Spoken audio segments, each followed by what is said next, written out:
Natal de Jesus e nós. O Natal de um menino chamado Jesus. Assista esse vídeo comigo.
Nova York é uma cidade mundialmente importante para o comércio, finanças, artes, moda, tecnologia, nossa, e muito mais. É um centro importante para assuntos internacionais, ela abriga a sede da Organização das Nações Unidas. Por que eu estou falando isso? Porque, como nós vimos no filme, ela está começando a abrir uma fresta para Jesus. O mundo materialista e financeiro está abrindo espaço para Jesus. Então, nem tudo está perdido. Você convida Jesus para o Natal em sua casa? Ou quem é convidado é o Papai Noel? Qual é a importância de Jesus para o mundo e, acima de tudo, o que acontece se nós ignorarmos o seu nascimento em nós? Fique comigo, vamos refletir um pouco sobre esse homem. Afinal, é Natal. Inscreva-se no canal Palavra Cria, já que nós estamos falando de Natal, deixa um presente para mim, deixa o seu like e o seu comentário. Estamos em dezembro novamente, não sei se com você aconteceu isso, mas eu não vi o ano passar. O dezembro, ele é um mês diferente. Cada um tem a sua característica, né? Por exemplo, maio é o mês das mães, agosto o mês dos pais, outubro mês das crianças e meu Natal. Eu faço aniversário, eu nasci em outubro. Deve ser por isso que eu sou meio levada, né? Porque eu sou do mês da criança. Em dezembro, nós temos muitas cores, luzes, é uma energia diferente, apesar do caos, onde todos procuram vender e comprar, porque é o mês, né, do comércio, apesar de que o ano inteiro é mês do comércio, mas assim, em dezembro existe essa situação um tanto maior. Mas tem uma energia diferente. Às vezes é até difícil de explicar como que é isso. As escolas com as suas peças de encerramento, né, fechando o ciclo para as crianças, as lojas com as suas decorações chamativas, músicas antigas nas ruas que nos remetem a filmes antigos vistos com a família. As pessoas ficam mais acessíveis, tendem a ser mais generosas. Em Curitiba, com as suas atrações musicais, os parques decorados, rota turística do Natal, filmes que nos lembram café com leite e bolacha, lágrimas ao final do filme e desejo de que tudo corra bem nas nossas vidas. Mas tudo isso nem sempre é para Jesus, e sim para o Papai Noel. Isso é preciso mudar, porque Natal não é Papai Noel. Embora gostemos dele, gostemos dos presentes que ele nos traz, mas é preciso ensinar a diferença entre natalício e Papai Noel para as nossas crianças. Precisamos apresentar a elas quem é essa criança cujo nascimento nós estamos comemorando e por que comemoramos o nascimento de uma pessoa que nasceu há mais de 2000 anos. E o ponto mais importante, por que somos nós a receber presentes, a comer além do que precisamos, a beber até o que não deveríamos, se a festa nem é nossa? E por que em muitos lares ele nem é convidado para a festa? O que essa criança que nós comemoramos o seu nascimento, chamada Jesus, representa para nós? Para muitos, Jesus não nasceu, ele é apenas mais uma história para boi dormir. É verdade. Quer dizer, às vezes não. No entanto, existem vários registros da sua existência. O mais antigo se encontra em Antiguidades Judaicas, autoria do historiador Flávio Joséfo, e data dos anos 93, 94, e ele fala que era um homem sábio, que fazia obras admiráveis, era o Cristo, e os amigos o haviam amado durante a sua vida e não o abandonaram depois da morte, e é que ele ressuscitou no terceiro dia. Temos também a carta de Plínio, o moço, que no ano de 112 era procônsul da Bitínia. Ele escreveu uma carta ao imperador Trajano, na qual ele menciona Jesus. Desculpa aí, parece que tô travando hoje, né? Mas vamos tocar. Nós estamos falando de Jesus, tem que travar mesmo, porque ele é um gigante. No ano 115, um homem chamado Tácito falou a respeito desse homem vulgar conhecido na aldeia onde ele morava pelo nome hebraico de Joshua Bar Joseph, porque Jesus era assim citado, era o nome da sua família, era comum naquela época falar-se o nome da família. Lemos também sobre Jesus na vida de Cláudio, do ano de 120, bem como no Talmud judeu, com as narrações dos rabinos. Sem falar dos 4 evangelistas, né? Marcos, Mateus, Lucas e João. 2 deles foram seus discípulos, tendo com ele convivido durante quase 3 anos da sua vida pública.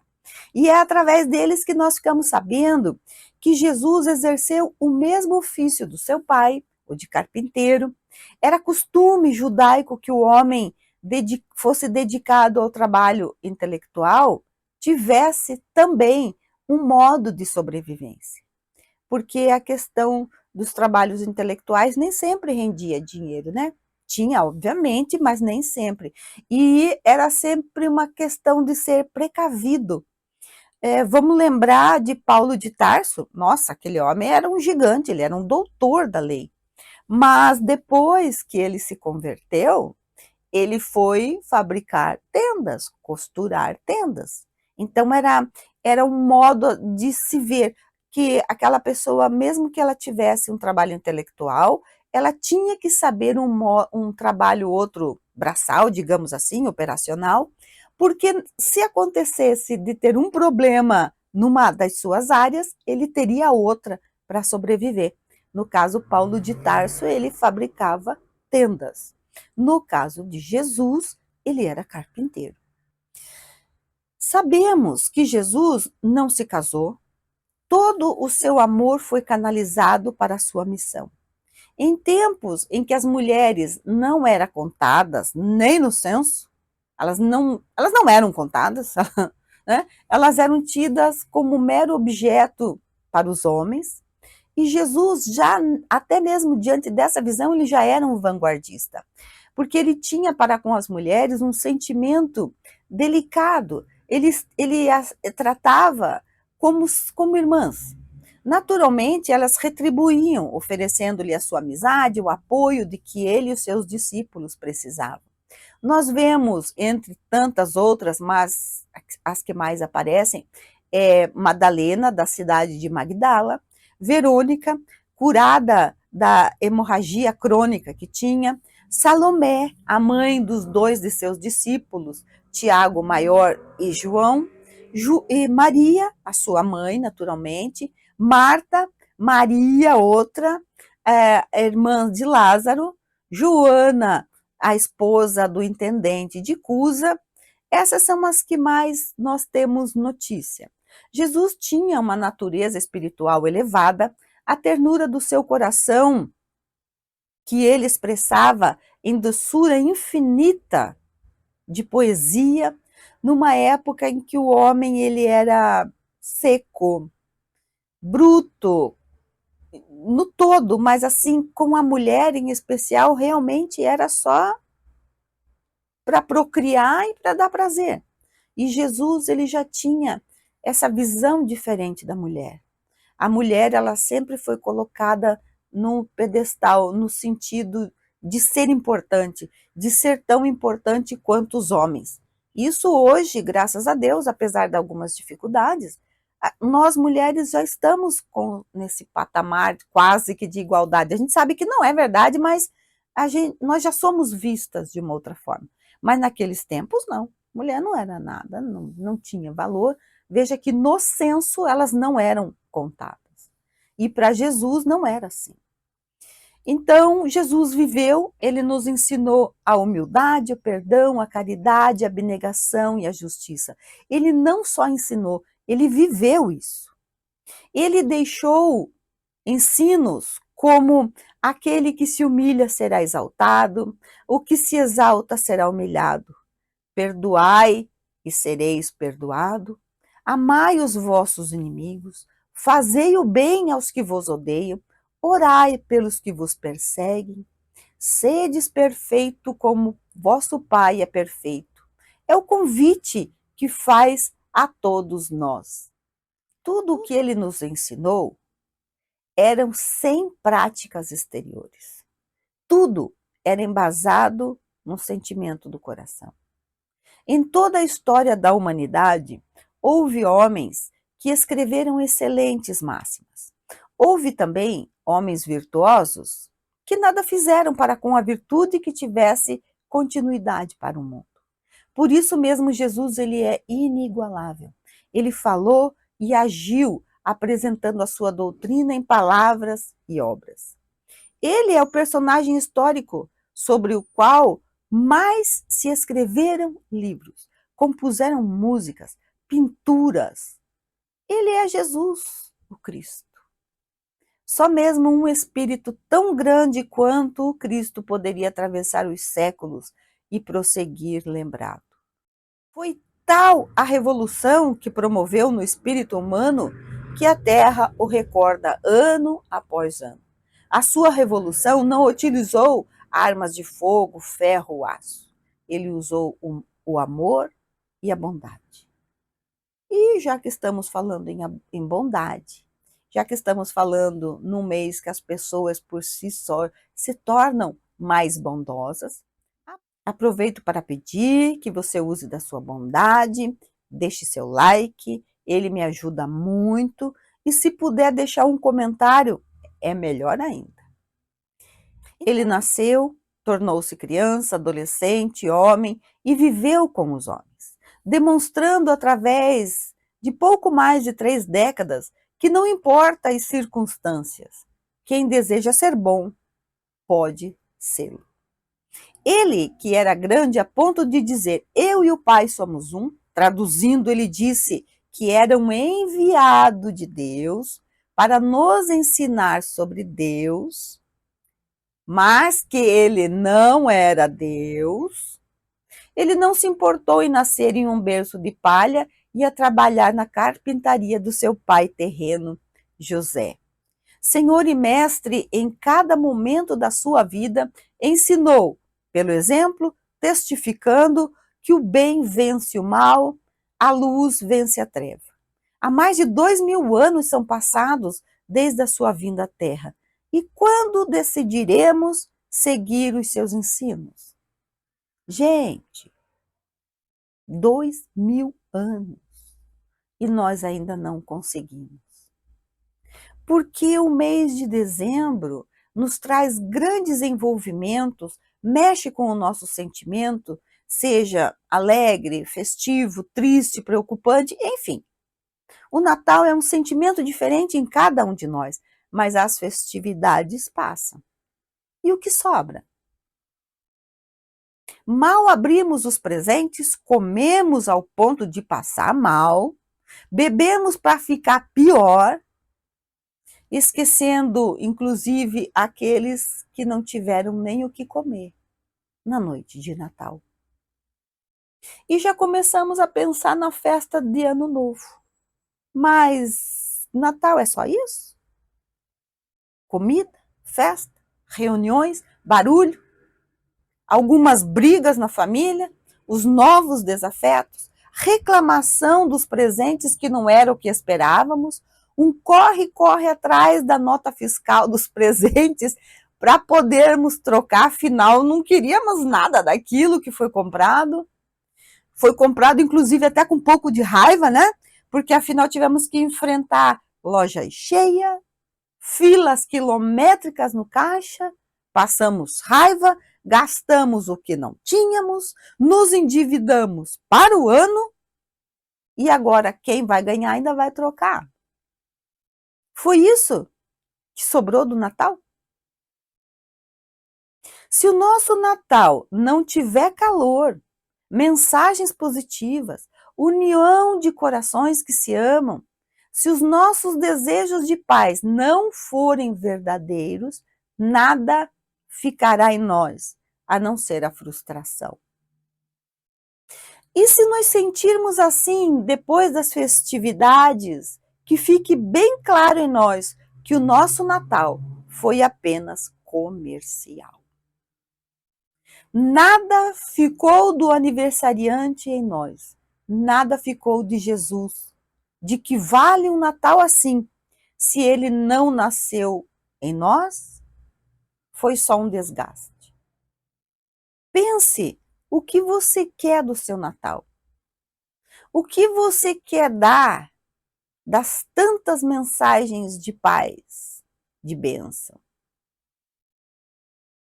O que guardamos em nossa intimidade depois dos dias em que, de uma maneira ou de outra, conforme nossos vínculos religiosos, recordamos de forma mais estreita da vinda do Messias entre nós. Que a comemoração natalina possa nos deixar marca de esperança para o ano novo, possa nos deixar marca de fé, solidariedade, fraternidade, compaixão. Que os abraços entre amigos, familiares possam se repetir muitas e muitas vezes durante o ano, que possamos fazer declaração de amor diariamente e não apenas em dezembro. Que os bons sentimentos de Natal e desejo de felicidade ao nosso próximo não seja apenas em dezembro, que possamos falar eu amo você para alguém importante para nós, olhando nos olhos, que possamos estar presente em suas vidas, nas tristezas e nas alegrias. Que não deixemos para afirmarmos a sua importância quando partirem da nossa vida. Não poupemos manifestações de afeto, permitamos que o amor floresça em nós e produza frutos ao nosso redor. Que o Natal, em sua ternura, seja sempre presença em todos os dias do novo ano.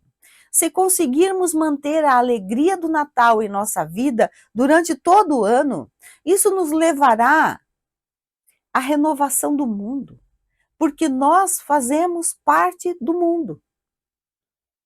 Que nossos dias possam ser a reprise do Natal de paz, de fraternidade, de compaixão, de amor. que o nosso Natal possa ser realmente o nascimento de Jesus em nós. Porque se nós conseguirmos ter esse Natal em nós, se nós conseguirmos levar esse Natal conosco durante todo o ano, nós transformaremos, em primeiro lugar, o nosso lar, porque é onde moramos. Nós transformaremos as pessoas ao nosso redor, no nosso trabalho, na rua, onde nós cruzamos, nas filas que ficamos falando fiado, não dando lição de moral, nem falando de Jesus, porque nem todo mundo acredita, nem todo mundo aceita, mas se nós falarmos de coisas positivas, porque vamos falar aqui, né, em fila, só se fala de desgraça. E de repente mostrar para aquela pessoa que está amargurada, que está azeda, que ela pode olhar além daquilo ali. Que nós possamos estar no meio do caos, porque é natural da nossa vida, mas ainda assim não sermos o caos, porque nós temos o Natal de Jesus em nós. Que possamos ser como a criança na sua alegria, na sua pureza. Que o seu Natal e Ano Novo seja repleto de bênçãos na sua vida e na vida da sua família. É o que eu desejo. É o desejo do canal Palavra Cria, porque a palavra deve criar harmonia, saúde, sucesso. Foi muito bom ter você aqui neste ano e que Jesus nos abençoe, possamos estar juntos no ano seguinte. Aproveite para deixar seu like, seu comentário, dá uma maratonada no nosso canal. Feliz Natal!